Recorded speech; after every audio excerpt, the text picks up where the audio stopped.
아멘. 주님의 뜻이 주님의 때 이루어질 줄로 믿습니다. 이 시간 그 주님의 뜻을 바라보며 잠시 말씀을 위해 기도하십시다. 하나님의 뜻이 이루어지게 하옵소서. 주의 말씀으로 이루어지게 해 주시옵소서. 주일 아침에 고요히 머리를 숙이며 마리아처럼 하나님을 향하여 말씀을 경청하는 주의 백성들이 이 자리에 있습니다. 주여, 우리의 마음과 생각과 영혼을 정결하게 하시고 오늘 또 성령의 감화감동의 역사를 주셔서 주님의 귀한 말씀 잘 깨닫고 삶 속에서 실천하여 하나님의 기쁨이 되게 하옵소서. 너무나도 부족하고 연약한 종의 입술을 주의 성령께서 다스려 주옵소서. 예수님의 이름으로 기도드립니다. 아멘. 마리아는 이 좋은 편을 택하였으니라는 제목으로 계속 누가복음 10장 38에서 42절까지 말씀을 묵상을 하고 있습니다. 예수님을 향한 마리아의 순전한 사랑에서 나오는 집중과 경청을 묵상합니다. 그 모습은 주님 한 분만으로 만족하는 신앙의 모습, 주님 한 분만으로 만족하면 어떤 고난에도 어떤 유혹에도 흔들림 없이 설 수 있다, 든든히 설 수 있다 말씀을 드렸습니다. 여러분, 그러한 모습 속에요, 주님을 향한 간절하고 절박한 마음이 들어있음도 깨닫게 됩니다. 간절한 마음, 절박한 마음. 예수님에 의해 고침받은 복음서 인물들의 공통점 중에 하나를 살펴보면 그들이 보여준 주님을 향한 순전한 믿음과 사랑과 함께 간절함이었어요. 12해 동안 혈루증으로 고통당하던 한 여인은 연약한 몸으로 수많은 인파에 둘러싸인 예수님만을 바라보면서 죽을 힘을 다하여 인파를 뚫고 들어갑니다. 이 여인의 최대의 목적은 예수님 만나 이야기하고 무슨 말씀 듣는 거 아니었어요. 예수님 뒤에 가서 옷자락에 손 한번 대는 거였어요. 나는 감히 예수님을 만날 수도 없다. 대화도 나누지 못한다. 그런데 나는 예수님 옷자락에라도 손대고 싶다. 절박한 마음. 그러면 내가 나을 것이다. 소박하면서도 간절한 마음, 그리고 순전한 믿음이었습니다. 그 순간 그녀의 머리에는 오직 예수님밖에 없었고요, 그녀의 눈에는 오직 예수님만 보였어요. 다윗의 자손 예수여 나를 불쌍히 여기소서라고 부르짖었던 시각장애인 그리고 노숙자였던 바디메오는 오직 주님만을 생각하며 죽을 힘을 다해서 다윗의 자손 예수여 나를 불쌍히 여기소서라고 소리 질렀습니다. 이 말씀에서 비롯된 유명한 기도법, 제가 늘 강조하는 예수 기도입니다. Jesus Prayer. 주 예수 그리스도시여 저를 불쌍히 여기소서. 여기에서 나왔어요. 예수님은 그러한 절박하고 간절한 마음, 가난한 심령으로 사람이나 이 세상 어떤 것에 매달리지 않고 주님만을 바라보며 옷자락에 손 하나 대기 위하여 애쓰며 나아갔던 사람들, 눈이 안 보이니까 소리 지르면서 주님 찾았던 그들을 치유하시면서 그들의 한을 풀어주셨습니다. 성경은 신앙생활을 계속하는 우리가 꼭 지켜야 되는 중요한 요소들을 가르쳐 줍니다. 그 중에 하나가 무엇인가? 주를 향한 순전한 사랑, 믿음, 의지함에서 나오는 간절함과 절박함이에요. 신앙이 변질되고 병들면요, 주님을 향한 순전한 사랑도 잃어버립니다. 주님을 향한 순전한 사랑 잃어버리면 주님 한 분만으로 만족하는 마음을 잃어버립니다. 주님 한 분만으로 만족하는 마음을 잃어버리면요, 주님의 은혜를 향한 절박함과 신앙적 간절함이 사라져요. 자신의 분야에서 성공한 사람들에게 여러분의 성공의 비결이 무엇입니까? 라고 물어보면 많은 이들이 절박함이었다라고 말하는 분이 많습니다. 사업적으로도 그렇고 운동선수들에게도 물어봐도 그렇고요, 절박함이 있었다는 거예요. 일제강점기를 거치고 6.25 전쟁으로 말미암아 완전히 초토화되어서 세계에서 가장 가난한 나라가 되었던 우리 대한민국이 세계 역사상 유례를 찾아볼 수 없을 정도로 빠른 시간 안에 세계 경제 10위권에 들고 1인당 국민소득이 36,000불이 넘는 2025년 올해 기준으로 보니까 36,624불입니다. 이런 선진국이 된 것은요, 가장 우선적으로 전적인 하나님의 은혜 때문이지요. 그 다음으로 우리는 몇 가지 이유를 꼽아볼 수 있겠는데, 그 중에 하나를 꼽자면 어떻게 해서든지 이렇게 극심한 가난에서 벗어나야 된다는 절박함이 아니었나. 이러한 절박함을 가진 우리의 선배들은 어떤 민족보다도 부지런하게 열심히 일했습니다. 한국 그리스도인들은 세계 어느 나라 성도들보다도 열심을 품고 예배하고 주님 섬기고 죽기를 각오한 사람처럼 기도하며 매달렸어요. 한국 교회의 이 새벽 기도와 철야 기도 운동은 세계적으로 유명합니다. 우리 이민교회도 우리 교회 특별히 이 전통을 그대로 잇고 있습니다. 여러분 많은 분들이 동참하고 계시죠? 동참하시기 바랍니다. 제가 서울에 있는 삼각산에 산기도를 간 적이 있습니다. 서울의 삼각산은 절도 꽤 있지만은 기도의 산으로 알려져 있고 기도로 터가 닦인 곳입니다. 북한산이라고도 하는데요. 그 삼각산에 가보니까 금요일 밤에 올라가서 얼마나 많은 분들이 기도하는지 눈에 보이도 않습니다. 여기서 저기서 여기서 그렇게 절박하게 부르짖어요. 여러분, 한국과 한국교회 중심에는요, 이 절박함이 있었어요. 한국교회의 중심에는 간절함이 있었습니다. 그런데 이러한 절박함은 어떤 것을 성취하고 가졌을 때에 상황이 좀 나아졌다 싶을 때에 사라질 수도 있다는 점 우리가 조심해야 됩니다. 절박함을 잃어버렸을 때 나의 삶 여러 부분에서 나타날 수 있는 부정적 현상들도 있습니다. 절박함의 상실로 인한 문제는요, 신앙적 영역에서도 두드러져요. 여러분의 학업에서 간절함이 없으면 학생이 공부하겠습니까? 비즈니스에서 절박함이 없는데 열심히 일할까요? 간절함이 없는데 직장생활 열심히 합니까? 그리고 신앙의 영역에서 간절함이 없는 성도, 절박함이 없는 성도가 기도합니까? 주를 섬깁니까? 주님께 매달립니까? 그렇지 않습니다. 병든 신앙, 타성에 젖은 신앙, 교만에 빠진 신앙의 대표적인 모습 말씀드렸습니다. 간절함과 절박함이 없는 것. 하나님은 이스라엘 백성이 광야 생활 끝내고 가나안 땅에 들어갔을 때 그러한 모습으로 변해버릴까 봐 염려하셨어요. 신명기 8장 11에서 14절까지 말씀, 또 17절을 보십시오. 내가 오늘 내게 명하는 여호와의 명령과 법도와 규례를 지키지 아니하고 내 하나님 여호와를 잊어버리지 않도록 삼갈지어다. 네가 먹어서 배부르고 아름다운 집을 짓고 거주하게 되며 또 내 소와 양이 번성하며 내 은금이 증식되며 내 소유가 다 풍부하게 될 때에 내 마음이 교만하며 내 하나님 여호와를 잊어버릴까 염려하노라. 그러나 내가 마음에 이르기를 내 능력과 내 손의 힘으로 내가 이 재물을 얻었다 말할 것이라. 하나님의 염려는 가나안 땅에 들어간 이스라엘 백성들이 신앙에 문제가 생기고 하나님 말씀과 하나님을 잊어버리는 것이었습니다. 하나님의 염려. 그러한 모습 속에는 절박함의 상실의 문제도 들어 있습니다. 그런데 실제로 이스라엘 백성들은 가나안 땅에서 하나님께서 우려하신 모습을 보이고 말았지요. 그리고 남유다, 북이스라엘 다 망해버렸어요. 신약에도 이와 비슷한 말씀이 나옵니다. 예수님은 사도 요한을 통하여 라오디게아 교회를 책망하시면서 다음과 같이 말씀하셨습니다.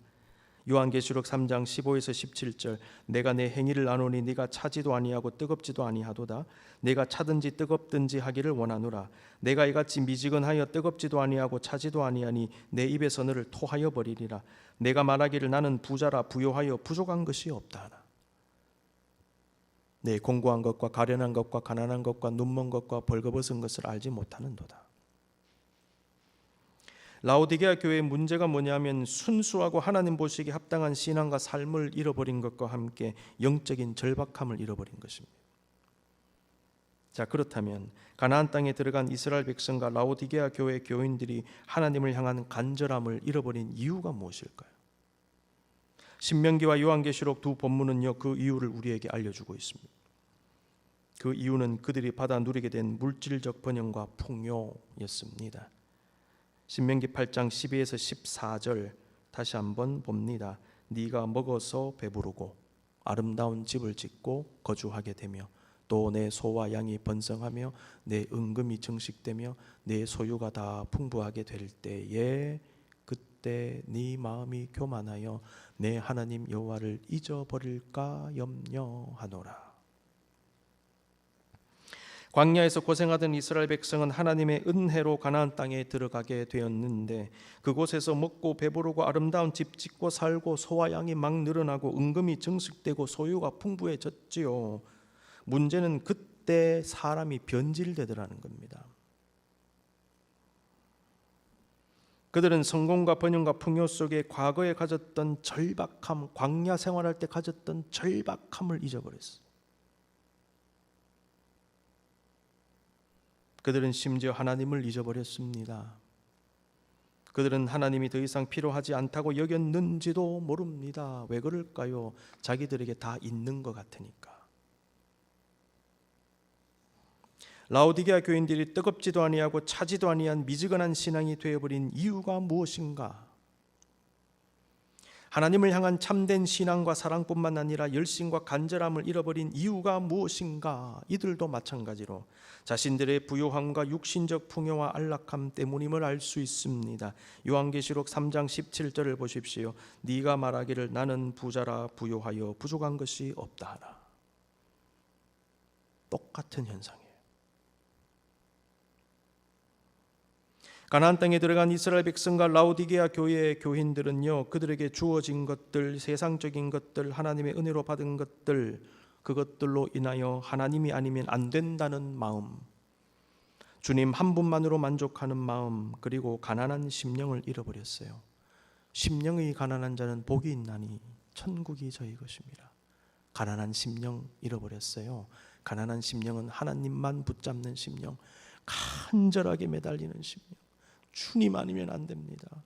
그러니까 그들에게 천국이 주어지는데 나는 괜찮다, 나는 필요 없다 하니까 이 땅에 천국처럼 보이는 게 주어지지만 그건 천국이 아니죠. 하나님이 아니라 물질과 세상의 쾌락으로 만족하려고 했던 이스라엘 백성과 라오디게아 교인들을 생각해 봅니다. 1800년대 후반에 시작된 한국 개신교는 하나님의 은혜 가운데 수많은 어려움을 뚫고 지속적으로 부흥과 성장을 거듭했습니다. 그런데 1995년부터 성장이 감소하기 시작했다고 합니다. 꺾이는 시점이요, 1995년이래요. 근데 1995년에 어떤 일이 있었는가? 1인당 국민 총소득이 1만 달러를 넘어가던 해가 1995년이랍니다. 그때 꺾이더라는 거예요. 통계적으로 보니까 조금씩. 한국 개신교 성장 둔화와 감소 이유는요, 여러 가지로 분석이 되고 있습니다. 그 중에 경제 성장으로 인한 사회 변화라는 요인이 중요하게 작용함을 보게 됩니다. 우리는 한국 교회뿐만 아니라 유럽 교회와 미국 교회가 당면한 이러한 현상을 보면서 위에서 언급한 신명기와 요한계시록 말씀을 깊이 들여다보고 묵상할 필요가 있습니다. 핵심 중에 하나가 무엇인가? 절박함 상실입니다. 예수님은 라오디게아 교인들의 문제점을 지적하시면서 그들의 영적 실상을 드러내셨는데 그들은 너무나 영적으로 공고하고 가련하고 가난하고 눈멀고 벌거벗고 있었어요. 그들은 육적으로는 다 가진 것 같았지만 영적으로는 아무것도 없이 길바닥에 벌거벗고 서 있는 노숙자와 같은 모습이었는데 자기가 가지고 있는 눈에 보이는 것 때문에 속는 거죠. 나는 괜찮다라고. 영적으로 보면 벌거숭인데 지금. 하나님은 가나안 땅에 들어가 풍요 가운데 신앙이 변질되며 하나님을 향한 절박함을 잃어버릴 수도 있는 이스라엘 백성들이 절대로 하나님을 잊어버리면 안 된다라고 말씀하셨습니다. 여호와는 너를 애굽 땅 종되었던 집에서 이끌어내시고 너를 인도하여 그 광대하고 위험한 광야 곧 불뱀과 정갈이 있고 물이 없는 간조한 땅을 지나게 하셨으며 또 너를 위하여 단단한 반석에서 물을 내셨으며 네 조상들도 알지 못하는 만나를 광야에서 먹이셨나니 이는 다 너를 낮추시며 너를 시험하사 마침내 내게 복을 주려 하심이었느니라. 내 하나님 여호와를 기억하라. 그렇게 역사하신 주님을 기억하라. 그가 내게 재물 얻을 능력을 주셨습니다. 이같이 하시면 내 조상들에게 맹세하신 언약을 오늘과 같이 이루려 하심이니라. 주님께서 저와 여러분에게 말씀하시는 것 같습니다. 너의 이민 생활에서 내가 너를 얼마나 돌봐줬는지 너 기억해라. 네가 60년대, 70년대, 80년대, 90년대 왔을 때, 너 가난하고 힘들 때 내가 너를 어떻게 도왔는지 기억해라. 너 초창기 때 기업을 일굴 때에, 밭을 일굴 때에, 너 자식 키울 때 내가 어떻게 역사했는지 기억해라. 내가 너의 기도를 어떻게 들었는지 기억해라. 우리에게 주시는 말씀입니다. 너 기억해야 된다. 그리고 초심을 잃지 마라. 간절함을 잃어버리지 마라. 절박함을 간직하라. 그게 영적으로 사는 길이다. 재물을 얻을 능력도 하나님이 주셨다. 너의 능력이 아니다. 근데 이스라엘 백성들은 내가 이루었다라고 말한다 그랬잖아요. 아니야, 그 능력 주님이 주셨어. 하나님을 향하여 순전한 신앙과 간절하고 절박한 마음을 간직한 사람은요, 하나님 기억합니다. 하나님이 자신에게 어떻게 하셨는지, 미약한 자신이 얼마나 큰 하나님의 은혜를 받았는지를 잊지 않고 주의 은혜가 아니면 살 수 없음을 늘 되새기는 사람입니다. 나는 주의 은혜가 아니면 살 수 없습니다. 은혜 아니면 나서지 못하네. 우리 같이 한번 해볼까요? 십자가의 그 사랑 능력 아니면 나서지 못하네. 은혜 아니면 나서지 못하네. 놀라운 사랑 그 은혜 아니면 나서지 못하네. 여러분, 하나님 은혜 간직하시며 영적으로 승리하실 수 있기를 바랍니다. 오늘 본문을 보면요, 마르다를 치유하신 예수님의 모습도 나와요. 마르다를 치유하셨다? 어디에 그런 모습이 나오지요? 한번 더듬어 살펴봅니다. 마르다는 자신에게 말씀하신 예수님의 가르침을 통해 자신의 문제를 발견하고 고침과 성숙해짐을 경험했을 것입니다. 우리는 이러한 과정 역시 치유라고 표현할 수 있겠습니다. 치유는 상처와 질병에만 적용되는 표현이 아니고요, 고치고 바꾸고 새로운 모습으로 거듭나는 모든 것을 포괄하는 단어로 볼 수 있겠습니다.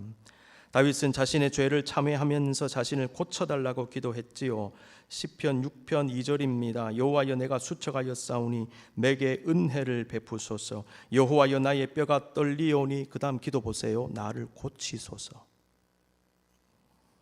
시편 6편은 다윗의 참회시입니다. 다윗이 수척하고 자신의 뼈가 떨린 이유는 자신의 죄로 인한 고통 때문이었습니다. 그 죄는 아마도 다윗이 저지른 밧세바와의 간통죄, 불륜죄 때문이겠지요.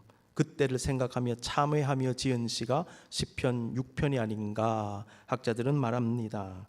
다윗은 죄로 인하여 뼈까지 떨리는 고통 속에 자신을 고쳐달라고 하나님께 기도했습니다. 이 구절에서 기록된 하나님의 고치심이란 죄를 용서하시고 죄로 인한 온갖 상처와 아픔과 고통에서 건져주신다는 의미의 치유로 볼 수 있습니다.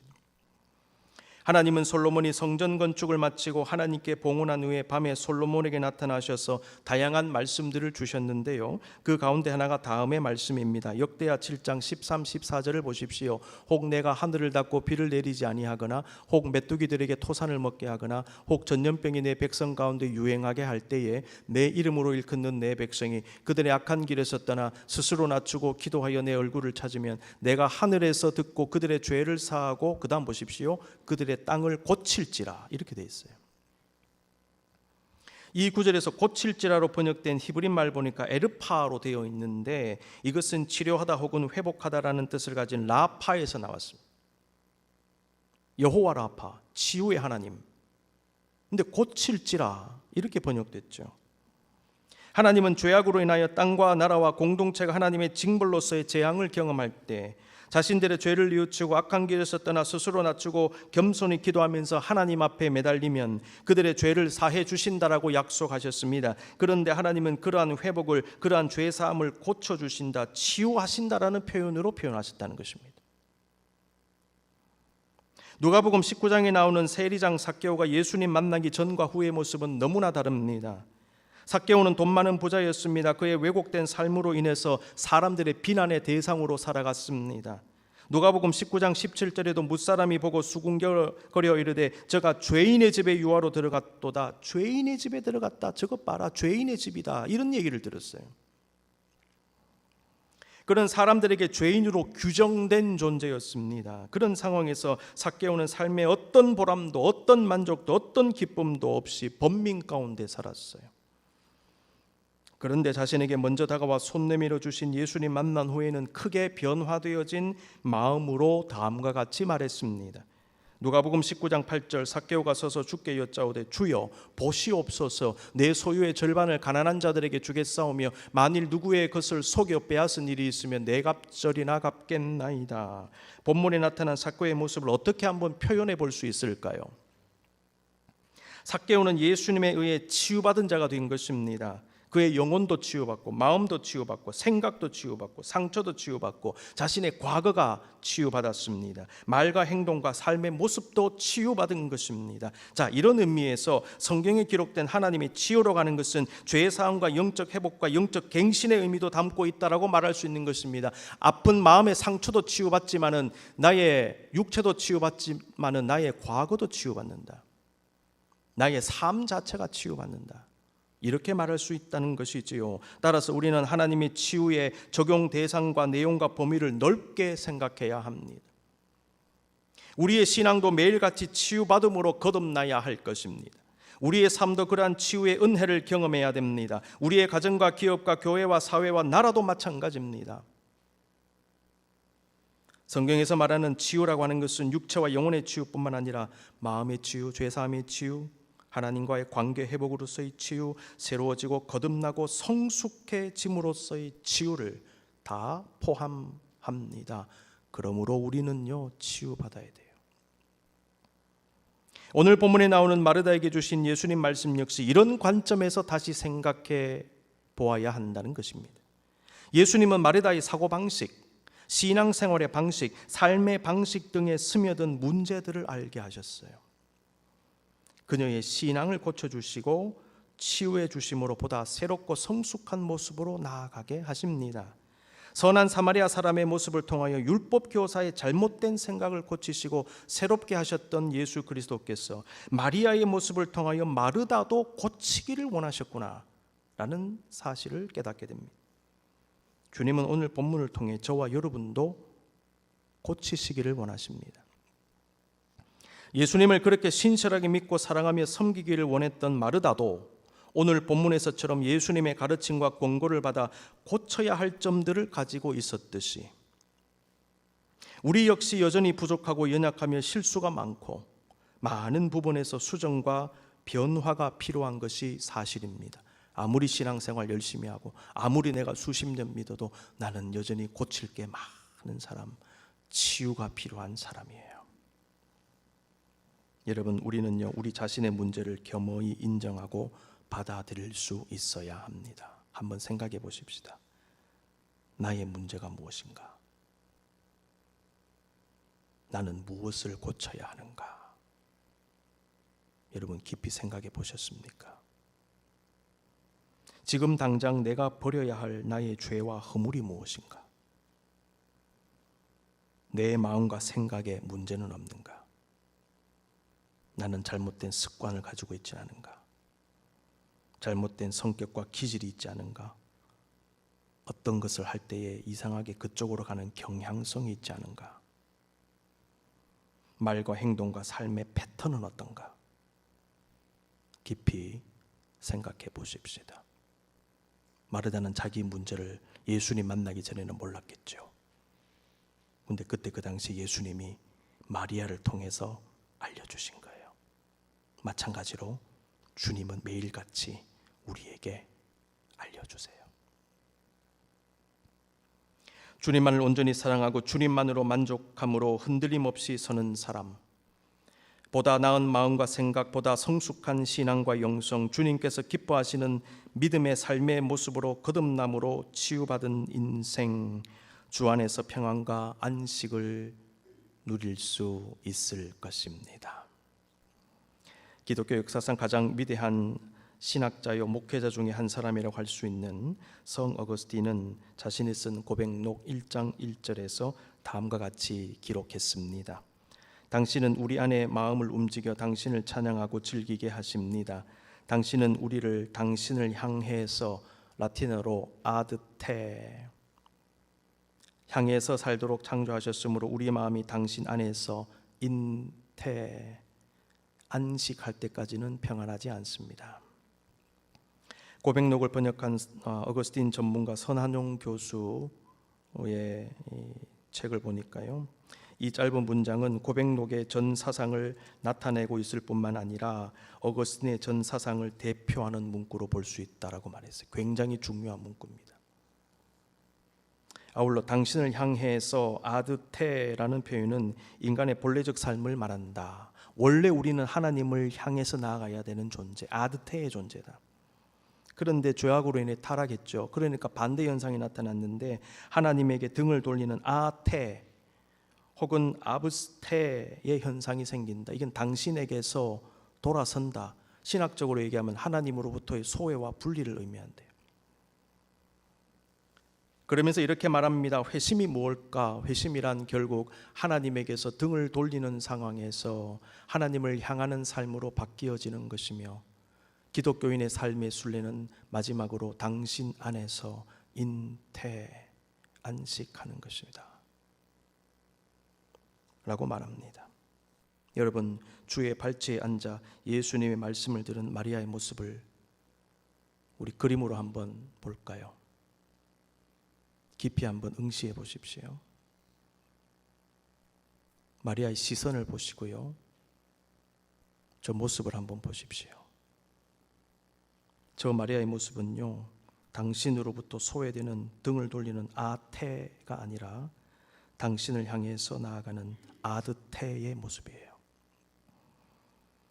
그리고 인테, 당신 안에서의 모습입니다. 주님 안에서의 모습. 마리아는 주님을 향하여 주님 안에서 참된 평안과 안식과 만족과 기쁨을 누렸을 것입니다. 하나님에 의해 창조되었고 하나님을 향하고 하나님 안에 있을 때 최고의 행복과 안식과 평안을 누릴 수 있는 우리가 지금 회복해야 될 신앙의 모습이 바로 저 모습입니다. 주님을 향하는 것, 주님께 가까이 나아가는 것, 그리고 주님 안에 있는 것입니다. 그리고 주님을 향한 간절함과 절박함을 회복하는 것입니다. 왜일까요? 우리는 주님 없이는 살 수 없기 때문에. 오늘 본문은 그러한 마리아의 모습을 한마디로 표현합니다. 마리아는 이 좋은 편을 택하였으니 빼앗기지 아니하리라. 아멘. 눈을 감겠습니다. 찬양 가운데 묵상하며 나갑니다. 곰곰이 주님을 바라보십시오. 주님, 저도 마리아처럼 주님 앞에 있겠습니다. 주님으로부터 등을 돌리는 게 아니라 주님을 향하여 나가겠습니다. 오 주님, 주님 안에 있게 해주십시오. 어느덧 잃어버렸던 절박함, 간절함을 회복하기를 원합니다. 변질되지 않게 하옵소서. 무디어지지 않게 하옵소서.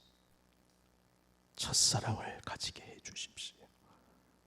내 생명 다하는 그날까지 순전한 신앙을 가지고 내가 어디에서 무엇을 하든지 상관없이 주님을 향하여 나가기를 원합니다.